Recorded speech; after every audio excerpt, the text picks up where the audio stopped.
Hola a todos amigos, bienvenidos a Tierno Imperio. Hoy vamos a elaborar un tipo de pan muy peculiar, de forma plana y de textura tierna, similar a la de un bollo. En algunas regiones lo conocen como coca dulce o simplemente coca, aunque yo siempre lo he conocido como cañada. Pues bien, me dispongo a preparar los ingredientes como siempre hago y enseguida estoy de vuelta con esta exquisita elaboración.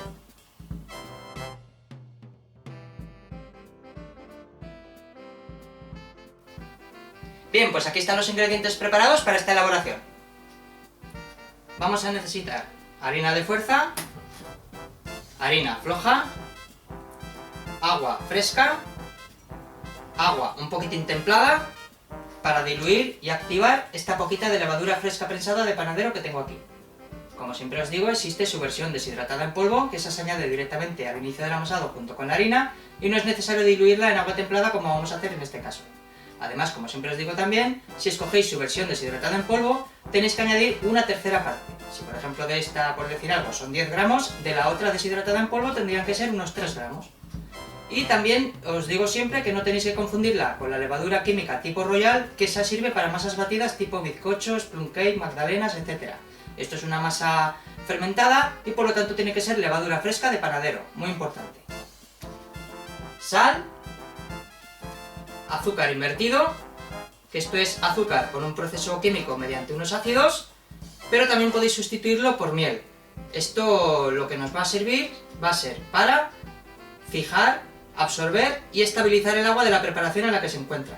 En este caso, por ejemplo, mantendrá las cañadas tiernas durante más tiempo. Y aquí tengo un poquitín de masa madre, que también, como os digo siempre, es opcional, pero muy recomendable añadirlo a las masas fermentadas. Nos va a aportar aroma, sabor, textura y facilitará la fermentación. Y para la decoración final tenemos aceite de oliva virgen extra y un poquitín de azúcar. Bien, pues ya presentados los ingredientes, vamos a comenzar con la elaboración. Como siempre hacemos cuando utilizamos levadura fresca prensada de panadero, cojo este poquito de agua templada que tenemos aquí, la levadura, y la diluimos. Así se irá activando. Bien, ya está disuelta, la dejamos ahí que se vaya activando. Y como siempre hacemos también, es comenzar a tamizar las harinas. Cogemos un colador de malla, o también denominado cedazo. Comenzamos con la harina de fuerza.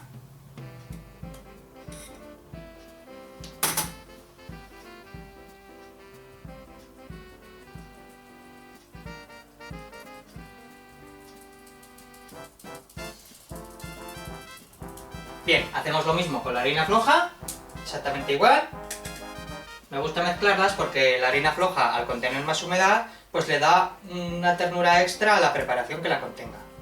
Además, como para las cañadas en este caso no necesitamos muchísima tenacidad, pues le podemos añadir la harina floja perfectamente. Así conseguiremos una harina de semifuerza o de media fuerza. El proceso de tamizar la harina lo hacemos simplemente para evitar que nos caiga a la masa resquicios que pueda contener la propia harina, tales como duricias o incluso insectos, y además conseguiremos una esponjosidad extra en la masa. Bien, y el siguiente paso es coger un poquitín de agua fresca y se le agregamos a la harina muy poquito a poco. Tenemos que ir comenzando a aglutinar las harinas, pero muy poco a poco, no nos tenemos que pasar con la hidratación.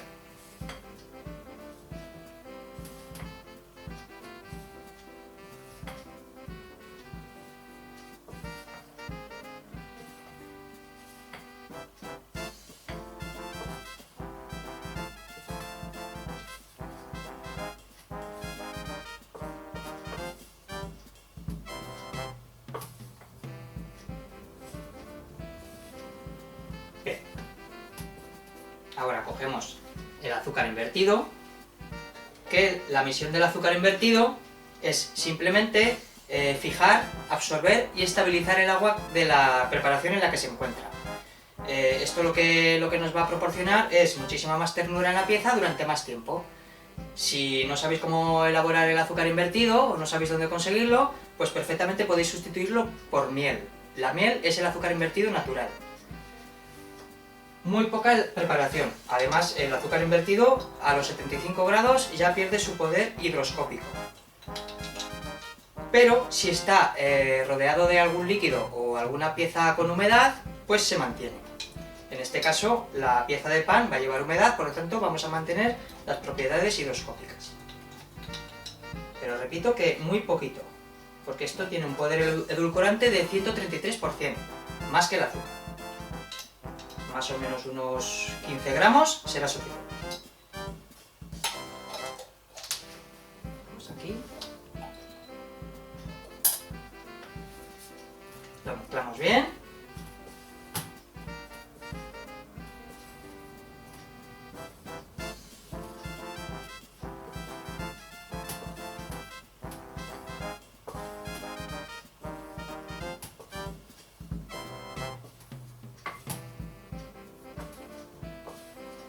Bien, y ahora es el momento de añadir la masa madre, que como siempre os digo le dará muchísimas cualidades a la masa de pan.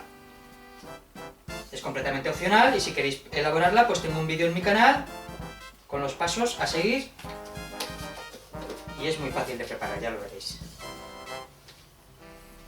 Mezclamos bien. Sobre todo repito que tenemos que tener mucho ojo con la hidratación de la masa, ya que por ejemplo el azúcar invertido es líquido, tiene una textura así como jarabe de glucosa, parecido. La masa madre también lleva su grado de hidratación, entonces nos puede quedar una masa demasiado blanda. Tenemos que tener muchísimo cuidado al añadir agua, poquito a poco. Bien, una vez que hemos mezclado ya estos primeros ingredientes, cogemos la levadura disuelta y activa ya en este poquito de agua templada y la añadimos también. Seguimos mezclando. Como veis, la levadura disuelta pues también está disuelta en agua y también le dará hidratación a la masa. Es lo que os he dicho antes de que tenemos que tener muchísimo ojo con la hidratación.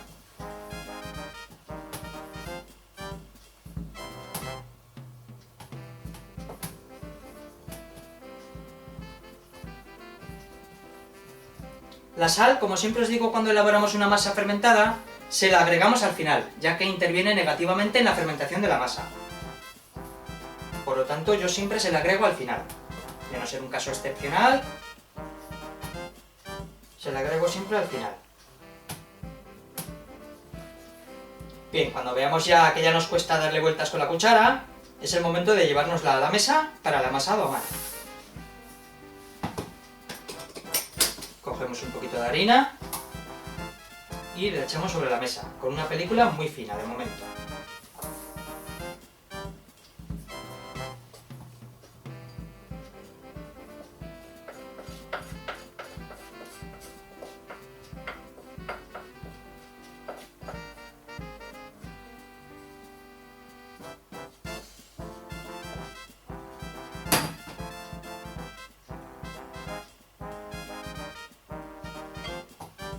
Bien, comenzamos con el amasado, poquito a poco al principio. Tenemos todavía un poquitín de agua de la receta, si vemos que se nos queda demasiado dura o tenaz.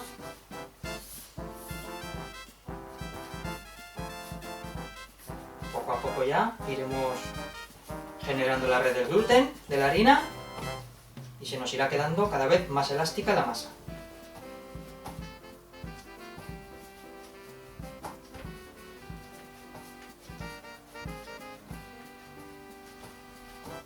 ¿Veis? Si vemos que se queda todavía un poquitín dura, pues cogemos un poquito más de agua y la mezclamos.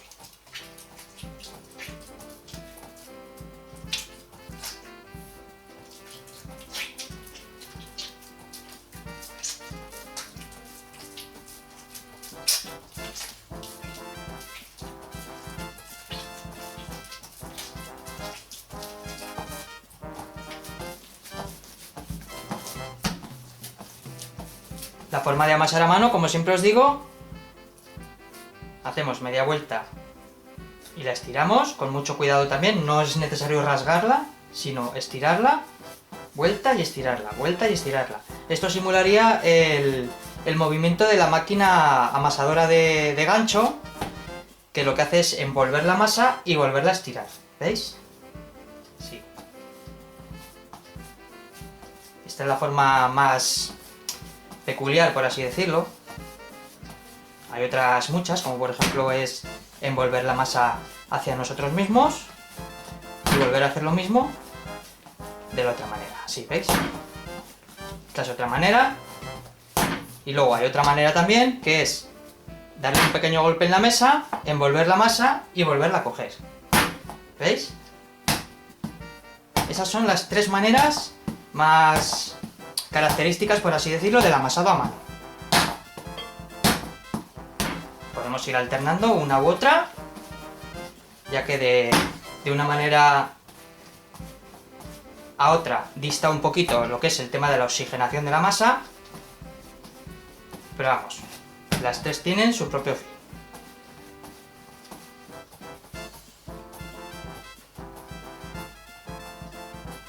Si nos resulta muy engorroso el amasado a mano, se nos pega bastante la masa a las manos, a la propia mesa. Hasta que cojamos cierta soltura, podemos coger una espátula de plástico, también denominada en panadería o pastelería rasqueta, y nos podemos ayudar con ella para evitar que se nos pegue en la mesa. ¿Veis? De esta manera podemos rascar bien la mesa. Pero lo mejor es acostumbraros al amasado a mano hasta que se os deje de pegar. En el momento que cojáis ya cierta práctica, se os pegará cada vez menos. Y el amasado a mano siempre es una ventaja. Se oxigena muchísimo más la masa, le da cierto volumen, cierta ternura extra. Se calienta muchísimo menos que con la máquina, por supuesto. ¿Veis? Cada vez nos va quedando más fina, más elástica, se nos va pegando cada vez menos. Es lo que le confiere el amasado a mano.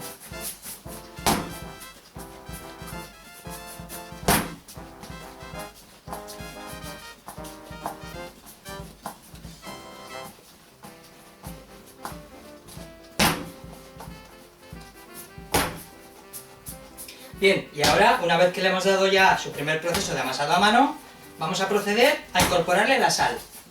Que como os he dicho, la sal es muchísimo mejor agregársela al final del amasado.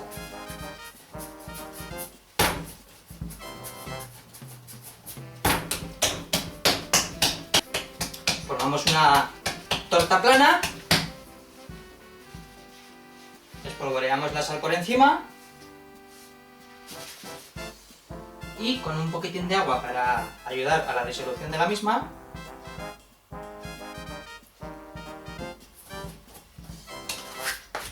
procedemos a mezclar.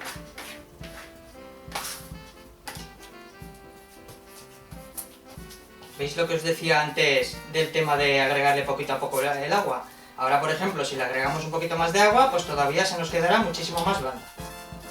Además, la sal, además de aportarle sabor, lógicamente, le va a aportar una textura muchísimo más elástica. Bien, pues una vez que ya ha transcurrido el tiempo correspondiente al amasado a mano, vamos a comprobar la red del gluten, a ver si se ha tejido convenientemente. Cogemos un poquito de harina, nos enharinamos las manos y realizamos la comprobación. Cogemos un pegotito de masa, hacemos una bola y desde el centro hacia los extremos la vamos abriendo. ¿Veis? Sin estirar, simplemente que se abra por sí misma. ¿Veis? Cada vez se va haciendo una película mucho más fina, y al final nos queda una textura similar a una media. Esto se denomina red de gluten. ¿Veis? Le cuesta romperse, eso significa que se ha tejido convenientemente, nos aguantará bien la fermentación. ¿Veis? Hace falta hacer mucha fuerza para romperla. Eso significa que tenemos ya la masa perfectamente acabada, de masar me refiero. Y el siguiente paso que voy a hacer va a ser comprobar la temperatura de la misma masa. con un termómetro de cocina.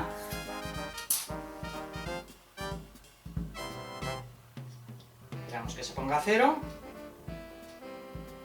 Pinchamos en la masa.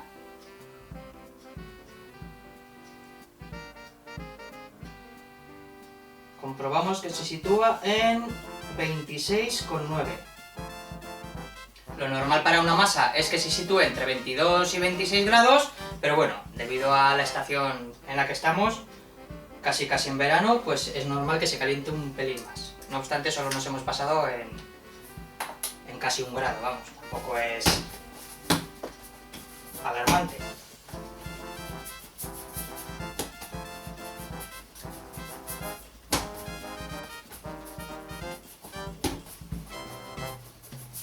Bien, y una vez que tenemos ya la masa completamente terminada, que por cierto el amasado a mano tiene que ser, como siempre os digo, con las manos perfectamente limpias y secas, la higiene en la cocina es muy importante y obligatoria, siempre que manipulamos cualquier tipo de alimento.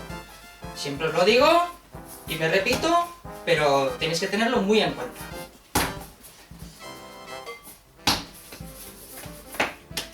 Bien, y ahora ya cogemos el mismo bol donde hemos aglutinado las harinas en un primer lugar, espolvoreamos en el interior un poquitín de harina, o bien podéis utilizar aceite, un chorritín de aceite, e introducimos la masa en el interior.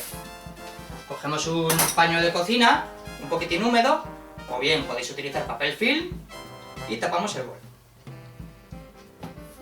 Como la masa hemos dicho que tenía una temperatura de unos 26,9 grados, pues la temperatura idónea de fermentación es entre 25 y 30 grados. La tendríamos perfecta para dejarla aquí perfectamente encima de la mesa y fermentaría. Pero nos vamos a curar un poquito en salud, como siempre os digo, y la vamos a introducir dentro del horno apagado. Ahí nos cercioraremos de que no le va a afectar ningún tipo de corriente que pueda haber en la cocina, etc., ya que a las masas les afecta muchísimo las condiciones meteorológicas. Ya bien sea las corrientes de aire, la humedad, la temperatura, etc. Entonces, como siempre os digo, dentro del horno apagado estará perfectamente. Más en invierno, pero también en verano. Bien, y ahora ya las vamos a tener ahí fermentando durante 1 hora aproximadamente, y yo mientras aprovecharé para recoger la mesa de trabajo y en un ratito nos volvemos a ver.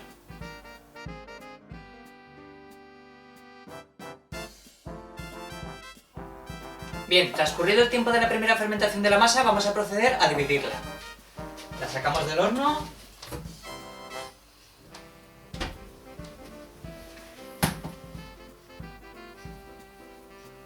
Como veis, ha aumentado de volumen. Y ahora la vamos a llevar a la mesa para desgasificarla. Echamos un poquitín... Ahora ya no necesitamos harina en la mesa, sino un poquitín de aceite. Y con ayuda de la rasqueta de plástico que hemos utilizado antes para el amasado, sin rasgarla, tenemos que ayudarla para que salga por su propio peso.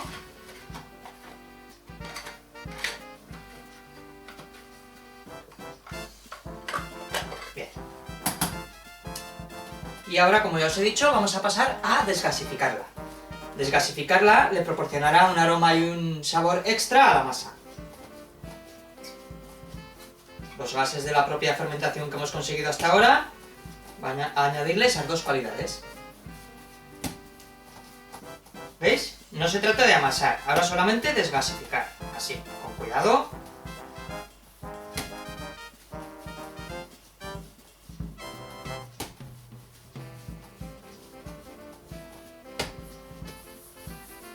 Ya se puede notar el aroma que brota debido a la propia fermentación que lleva. Bien, y el siguiente paso ya es coger una balanza o un peso de cocina y vamos a dividir la masa. Yo, por ejemplo, para esta cantidad de masa que tengo, la voy a dividir en 2 piezas, que serán 2 cañadas. Si queréis elaborar más cantidad de masa, pues lógicamente os saldrán más cañadas. Y también el tamaño que queráis. Yo, por ejemplo, le voy a dar un tamaño muy estándar, pero si queréis hacer una más grande para más cantidad de comensales, pues perfectamente podéis hacerlo.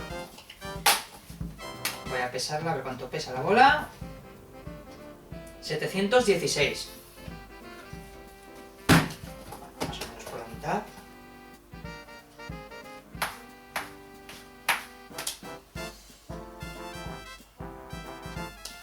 más. Bien, más o menos. 2 piezas iguales. Y ahora vamos a proceder a bolearlas, o como se denomina en panadería y pastelería, heñir. Voy a hacerlo primero con una para que lo veáis. Para bolear simplemente es empujar hacia la mesa con un movimiento redondeado, ¿veis?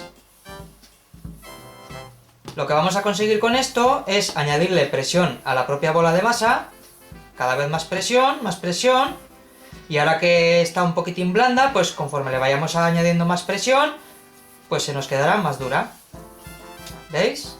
Vamos añadiéndole presión, lo que hacemos prácticamente es como envolver, ¿veis? Envolver, vamos envolviendo la masa, y conforme las vayamos envolviendo, pues se va estirando del exterior, ¿veis? Se va estirando del exterior y cada vez se nos quedará más tirante y más compacta. ¿Veis? Esto sería lo que es bolear o heñir. ¿Veis? Y de manera profesional, esta tarea la realizamos con las 2 manos.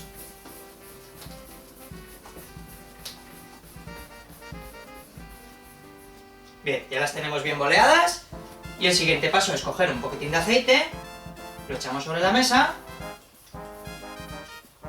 y vamos a dejar las 2 bolas aquí reposando, esta vez solamente unos 20 minutos, 30 minutos, tapándola con el mismo paño que hemos utilizado para la primera fermentación. Y lo que vamos a conseguir con esto es eliminar el posible nervio o correa que haya podido adquirir en este proceso de división y boleado, y así las podremos estirar luego perfectamente. Entonces de aquí a 30 minutos nos volvemos a ver y procedemos con el formado de las cañadas.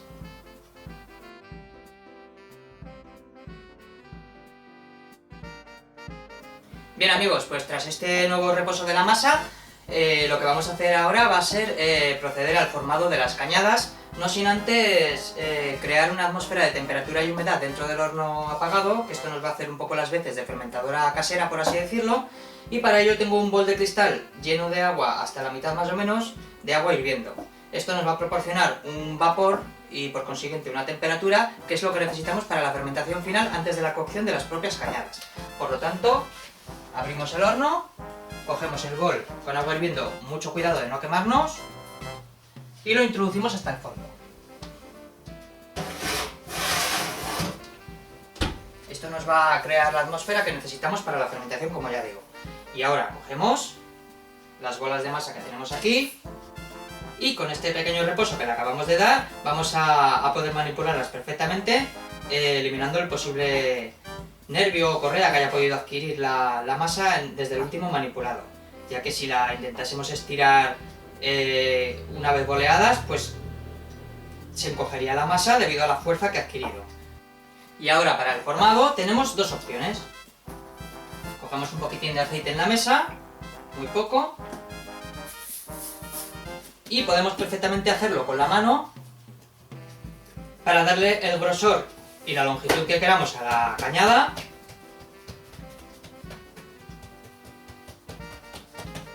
La podemos coger y simplemente con las manos podemos estirarla un poquito más hasta la longitud que queramos de la cañada, ¿veis?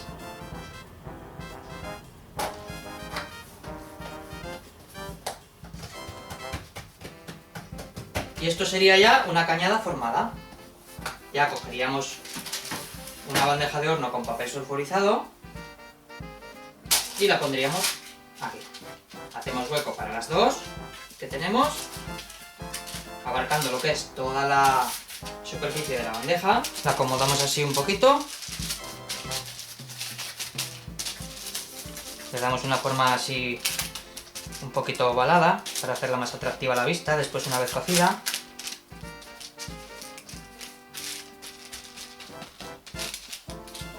Y ahora vamos a proceder con el formado de la otra cañada. Esta vez vamos a utilizar el rodillo para darle una forma no tan irregular como lo que conseguimos con las manos, que por cierto eso también tiene su propio atractivo, así le da un carácter un poquito más artesanal, por así decirlo. Pero bueno, esta la vamos a elaborar con el rodillo para que veáis que son las dos formas de elaborarlas. Y las tiramos como cualquier otra masa, ¿veis? Desde el centro hacia arriba y desde el centro hacia abajo. Con esto, como ya os he dicho, conseguimos una forma muchísimo más igualada, por así decirlo, por toda la superficie. Y ahora, para ubicarla en la bandeja, al lado de la otra cañada que hemos elaborado con las manos, pues la podemos enrollar con el rodillo, ¿veis? Cogemos la bandeja de horno y la desenrollamos. La acomodamos un poquito ya en la bandeja, igual que la otra.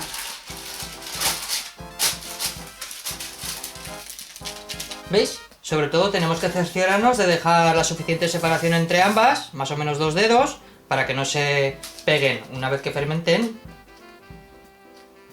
Y dejarlas lo más igualadas posibles, ¿veis? Esta nos ha salido un poquitín más irregular, debido a que la hemos elaborado con las manos, y esta más planita. Bien, y el siguiente paso es proporcionarle su fermentación final a las cañadas. Para ello las vamos a introducir dentro del horno apagado, que os recuerdo que tenemos un bol con agua hirviendo hasta la mitad, que nos está proporcionando la atmósfera de temperatura y humedad que necesitamos para esta fermentación. Por lo tanto, cogemos las cañadas y las introducimos dentro del horno apagado.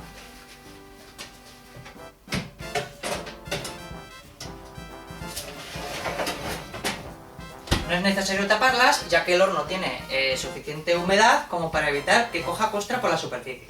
Por lo tanto, de aquí a más o menos una hora nos volvemos a ver y procedemos a la decoración final y a la cocción.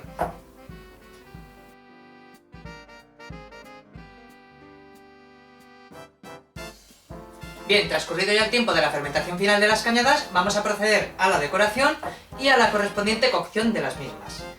Como veis, han aumentado considerablemente de volumen debido a la fermentación final que le hemos proporcionado a la masa, y si podéis apreciar aquí la forma un poquitín más irregular que tiene esta cañada, que es la que hemos elaborado con las manos, a diferencia de esta que la hemos aplanado con el rodillo y tiene una forma un poquito más industrializada, por así decirlo. Que aunque parezca una nimiedad, hay muchísimas personas que valoran más la forma irregular que tienen las piezas elaboradas artesanalmente que las de manera industrial. Bien, y una vez dicho esto, lo que tenemos que hacer ahora es la decoración final antes de la cocción.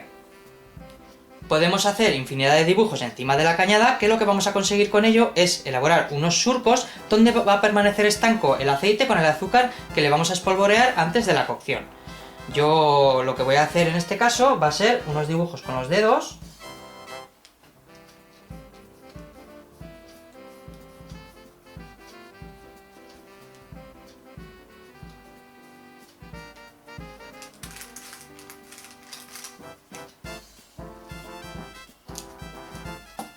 Y aquí podemos hacer otro tipo de dibujo, por ejemplo vamos a hacer unos agujeros, así un poco discontinuos.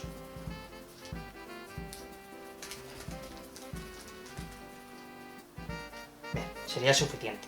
También podemos coger la típica rasqueta que hemos utilizado antes y hacerle unos pequeños cortes sin hundir muchísimo la rasqueta para no cortar la masa. Y esto nos haría también las veces de estanco. Y ahora ya vamos a coger el aceite de oliva virgen extra. También podéis utilizar aceite de girasol al que no le guste el sabor del aceite de oliva. Esto es a gustos. Y embadurnamos bien la superficie de las cañadas.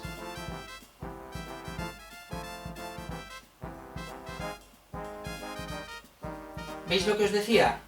Se ha quedado el aceite estancado en los surcos que hemos hecho con las manos. Y ahora espolvoreamos azúcar por encima. Esto es a gustos. Hay quien echa el azúcar a borbotones y luego se queda caramelizado y se queda pues como en piezas. Parecen como caramelos planos. A mí me gusta más espolvorearlo por toda la cañada. ¿Sí, veis? Para que no se note tanto luego el azúcar. Simplemente que le dé un toque dulce, un toque de color y de sabor, por supuesto. ¿Veis? Y con la otra cañada vamos a hacer lo mismo.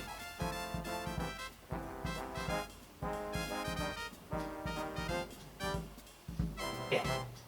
Y esto es completamente opcional, pero para que veáis que existe la opción, podéis perfectamente coger un pincel de cocina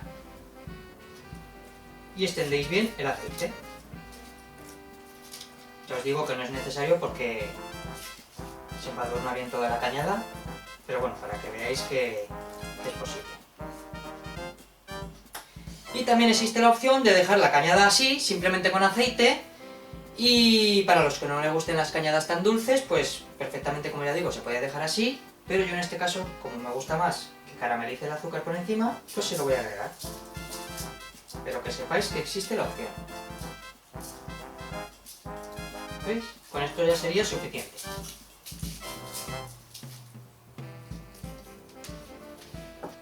Ni que decir tiene que si habéis optado solamente por embadurnar de aceite la cañada sin añadirle el azúcar para que caramelice durante la cocción, podéis perfectamente, una vez cocida, volver a embadurnarla de aceite y esto le aportará un brillo y sabor extras.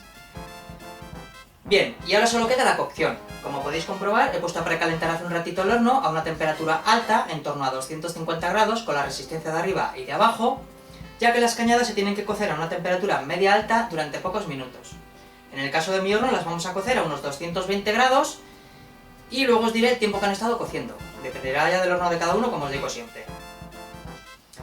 Para este tipo de cocción no es necesario ese golpe de vapor que siempre le aportamos a las masas para cocerlas en el horno, ya que el aceite y el azúcar que llevan le va a proporcionar el brillo y el color que necesita la masa. Por lo tanto, la introducimos dentro del horno.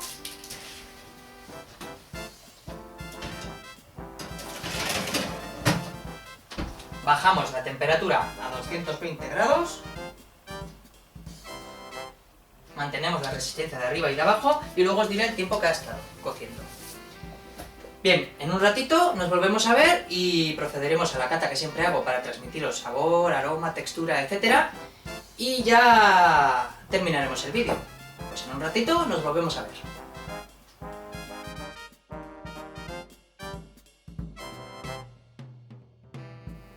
Bien amigos, han transcurrido 20 minutos desde que metí a cocer las cañadas al horno. Vamos a comprobar el estado en el que se encuentran ya.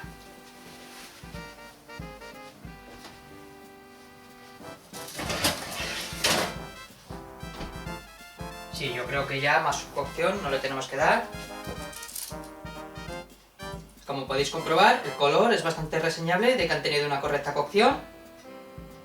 No es aconsejable dejarlas más tiempo, ya que le restará muchísima ternura a la pieza y por consiguiente nos quedará más seca.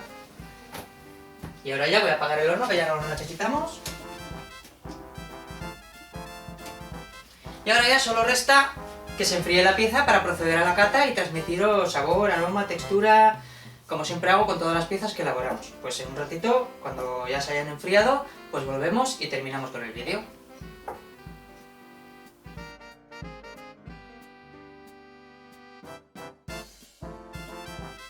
Bien amigos, pues una vez que han enfriado convenientemente las cañadas, voy a proceder a la cata de una de ellas para transmitiros sabor, aroma, textura, como siempre hago. Voy a coger esta mismo.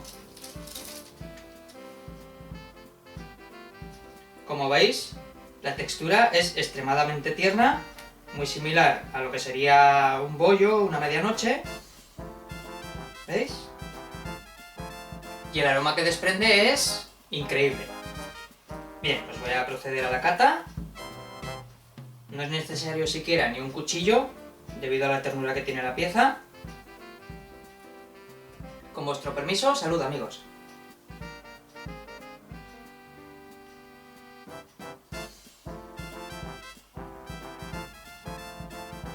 Bien, como ya os he adelantado, la textura es increíblemente tierna. De sabor le proporciona muchísimas cualidades la masa madre, como aroma y sabor. Y sin ser excesivamente dulce, ya que solamente incorpora el azúcar de la superficie, que ha caramelizado como sabéis, y también incorpora azúcar invertido, que esto simplemente lo hemos agregado para estabilizar un poco la humedad de la pieza y que nos mantenga tierna durante más tiempo, tampoco lo endulza demasiado. Por lo tanto, aquí están las cañadas de aceite y azúcar que hemos elaborado hoy. Os animo a todos a que las elaboréis en casa, ya que puede acompañar perfectamente a un buen café o un buen chocolate.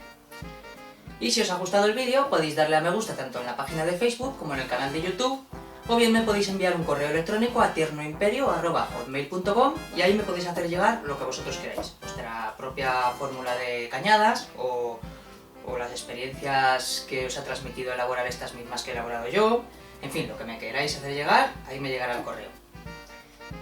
Y ya solo me queda despedirme y nos vemos en la siguiente elaboración, amigos.